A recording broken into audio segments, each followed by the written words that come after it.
out of an animated character, whether it's computer graphics or whatever. Because as we look at each other, we know that At the back of your head, you know that CGIs. I want to see if I can break that barrier. The first step is we were constantly making new versions of the Hulk. It's a very, very painful, long process about sculpting the muscles. We bring in bodybuilders. We do extensive research on how the muscles bend.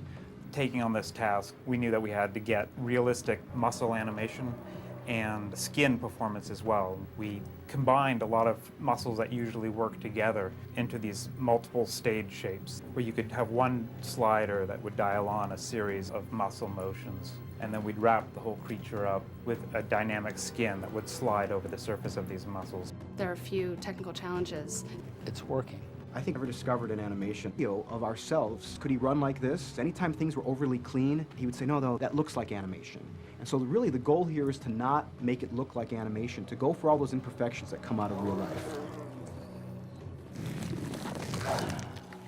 Things like dirt onto him and having him kick. There probably were 3 to 4 dozen elements that added up to make this shot.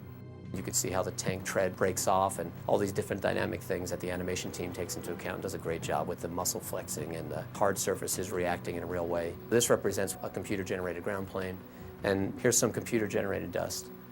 Where he starts spinning it around, you can kind of see the footprints be depressed a little from the wind. a huge amount of effort, of course, went into making this thing look absolute, so you don't even think about it as, or you're thinking about it as a character.